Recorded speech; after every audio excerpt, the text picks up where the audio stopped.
Hi everyone, I am John P. Laurente, and for today's video, I'm going to discuss the sport and health issues in year 2005. So for the sport issues, here are the sporting highlights of the world in sport in 2005. This was a year of total domination by some of the most reputed or kilalang individuals in sport. From tennis, where Roger Federer continued his domination over the Wimbledon Championship to Tiger Woods, who eclipsed every feat there ever was in golf. The Tour de France was won by Lance Armstrong again for the seventh time pero in year 2012, lahat ng kanyang pagkapanalo ay ni-remove from the record books because of doping violations. By the way, ang Tour de France is an annual men's multiple-stage bicycle race primarily held in France. It was also the year where that fateful night in Istanbul happened for Liverpool fans. That night saw one of the most amazing comebacks in football history where Liverpool won the league for the fifth time after defeating Milan. And for the golf naman, Tiger Woods reigned supreme once again as he won his fourth Golf Master and his ninth major title. Woods' effort helped his bank account. He was again the world's sporting top earner for 2005 with earnings 87 million US dollar. Sana all. In year 2005 naman was a sad year in soccer or football history kasi isa sa mga kilalang footballer na si George Best lost his life at an age of 59 after suffering multiple organ failures.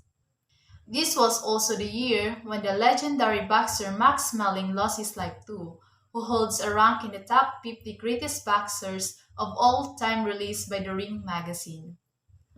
But the 2005 Glorious World Sportsman and Sportswoman of the Year awards went to tennis player Roger Federer and middle distance runner Kelly Holmes.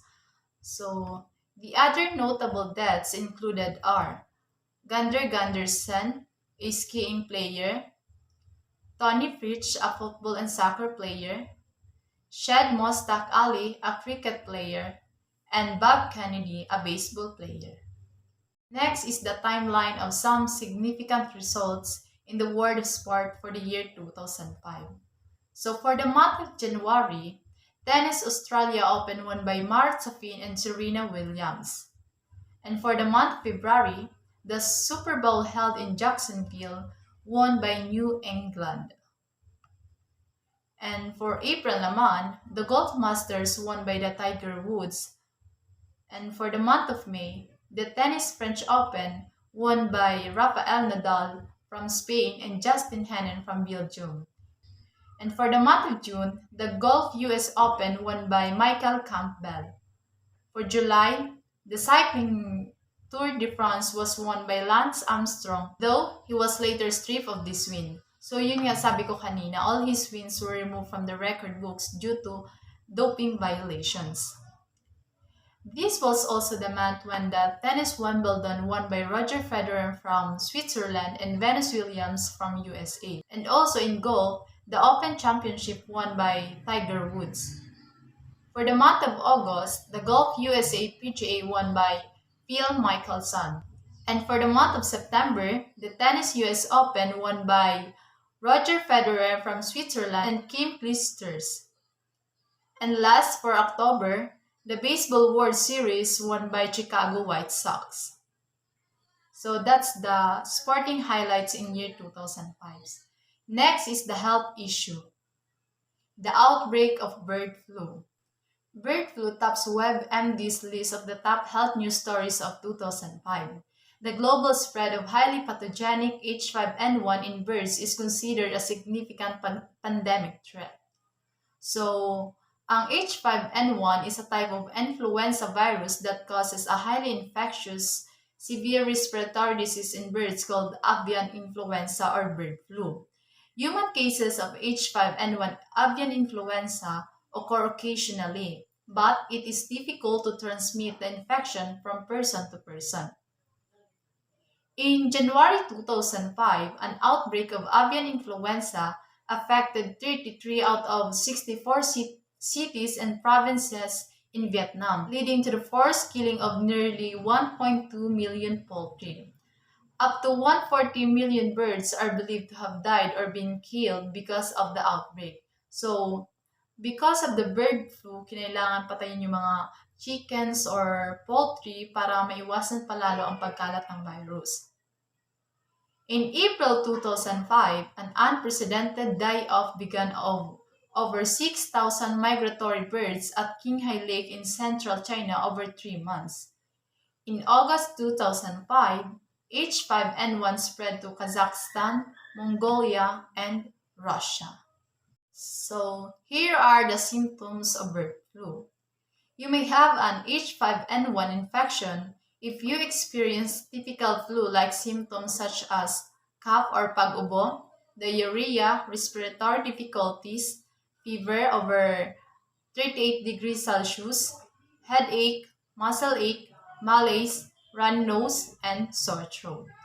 So that's the symptoms of bird flu. What causes bird flu? Although there are several types of bird flu, H5N1 was the first avian influenza virus to infect humans. The first infection occurred in Hong Kong in 1997. The outbreak was linked to handling infected poultry. So, before pa, nagkaroon na ng bird flu which is occurred in Hong Kong noong 1997. But in year 2005 lang siya parang dumami yung cases. H5N1 occurs naturally in wild waterfowl, but it can spread easily to domestic poultry. So, waterfowl is a duck or similar bird that swims in and lives in near water. Kaya siguro sila tinawag na waterfowl kasi they live near the water. The disease is transmitted to humans through contact with infected birds, feces, or dumi ng bird, nasal secretions, or secretion from the mouth or eyes. Consuming properly cooked poultry or eggs from infected birds doesn't transmit the bird flu, but eggs should never be served runny. Meat is considered safe if it has been cooked to an internal temperature of 165 degrees Fahrenheit or 73.9 degrees Celsius. So, safe naman palang kainin yung eggs na galing sa infected birds, but make sure that it cooked properly and also yung meat, it has been cooked to an internal temperature na 73.9 degrees Celsius. What are bird flu risk factors? You may have a greater risk of contracting H5N1 if you are a poultry farmer or nag-aalaga ng mga manok, a traveler visiting affected areas, exposed to infected birds, someone who eats undercooked poultry or eggs, or di pa gaanong luto, a healthcare worker caring for infected patients, and a household member of an infected persons. Next, what's the outlook for someone with bird flu? The outlook for bird flu infection depends on the severity of infection and the type of influenza virus causing it. H5N1 has a high mortality rate while other types don't. So here are some potential complications includes sepsis, a possibly fatal inflammatory response to bacteria and other germs, pneumonia, organ failure, and acute respiratory disease. How did the virus end? Emergency plans were drafted, experimental H5N1 vaccines were created and tested. Antiviral drugs were stockpiled and then nothing happened.